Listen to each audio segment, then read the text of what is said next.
उपस्थित थिबा विचारक मंडली प्रधान शिक्षक एवं अन्य पूज्य गुरुजी गुरुमावृंद को मोर नमस्कार एवं मोर सम्मुखରେ ବସିଥିବା ମୋର ଛୋଟ ବଡ଼ ଭାଇ ଓ ଭଉଣୀମାନଙ୍କୁ शुभेच्छा। ଆଜିର ଆଲୋଚ୍ୟ ବିଷୟ ହେଉଛି ସମୃଦ୍ଧ ଓଡ଼ିଶା ଗଠନରେ ଧନ୍ଦାମୂଳକ ଓ ବୈଷୟିକ ଶିକ୍ଷାର ଭୂମିକା। ଆମ ରାଜ୍ୟ ଓଡ଼ିଶା ପ୍ରାକୃତିକ ସୌନ୍ଦର୍ଯ୍ୟରେ ପରିପୂର୍ଣ୍ଣ। ଆମ ସଂସ୍କୃତି ଏକ ବିରଳ ସଂସ୍କୃତି। ବର୍ତ୍ତମାନ ଆମ ରାଜ୍ୟ ଧୀରେ ଧୀରେ ଉନ୍ନତି ପଥରେ ଆଗେଇ ଚାଲିଛି। ବର୍ତ୍ତମାନ ସରକାର ମଧ୍ୟ ପ୍ରୟାସ ଜାରି ରଖିଛନ୍ତି ଯେ 2036 ମସିହା ସୁଦ୍ଧା ରାଜ୍ୟ ଏବଂ ଦେଶକୁ ଉନ୍ନତ କରିବା ପାଇଁ।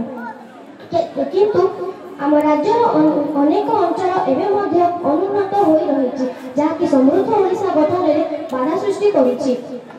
ଏହି ସମୟରେ ଧନ୍ଦାମୂଳକ ଓ ବୈଷୟିକ ଶିକ୍ଷା ଆମ ପାଇଁ ଅତି ଗୁରୁତ୍ୱପୂର୍ଣ୍ଣ ଅଟେ। ବୈଷୟିକ ଶିକ୍ଷା ହେଉଛି ସେହି ଶିକ୍ଷା ଯାହାକି ଏକ ନିର୍ଦ୍ଦିଷ୍ଟ କାର୍ଯ୍ୟ କରିବା ପାଇଁ ଦକ୍ଷତା ଏବଂ ପ୍ରାୟୋଗିକ ଜ୍ଞାନ ଦେଇଥାଏ। ବୈଷୟିକ ଜ୍ଞାନ ଥିବା ବ୍ୟକ୍ତି ଚାକିରି ନ ପାଇଲେ ମଧ୍ୟ ନିଯୁକ୍ତିହୀନ ରହେ ନାହିଁ। ଏହି ଶିକ୍ଷା ନିଜକୁ ଦକ୍ଷ କରେ, ଯାହାକି ନିଜର ପରିବାର ଏବଂ ସମାଜର ଆର୍ଥିକ ସ୍ଥିତିକୁ ଅଗ୍ରଣୀ କରିବାରେ ସାହାଯ୍ୟ କରିଥାଏ।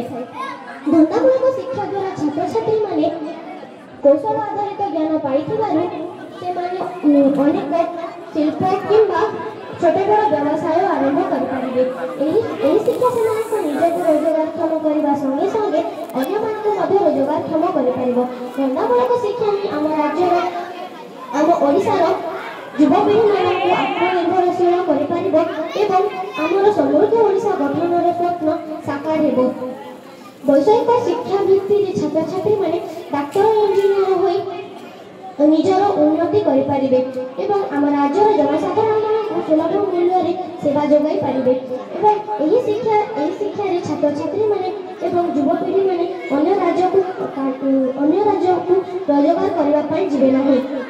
ଏହିପରି ମାଧ୍ୟମରେ ଏହିପରି ଶିକ୍ଷା ମାଧ୍ୟମରେ ଆମ ରାଜ୍ୟ ଓଡ଼ିଶା ସମୃଦ୍ଧ ଏବଂ ସ୍ୱୟଂନିର୍ଭର ରାଜ୍ୟ ରୂପେ ଗଠିତ ହୋଇପାରିବ। ଏହି ସ୍ଥଳୀରେ ଧନ୍ଦାମୂଳକ ବୈଷୟିକ ଶିକ୍ଷା ଆମ ଓଡ଼ିଶାର ସମୃଦ୍ଧ ହେବା ପଛରେ ଗୁରୁତ୍ୱପୂର୍ଣ୍ଣ ଭୂମିକା ଗ୍ରହଣ କରିଛି। ଏତିକି କହି ମୋର ବକ୍ତବ୍ୟକୁ ବିରାମ ଦେଉଛି।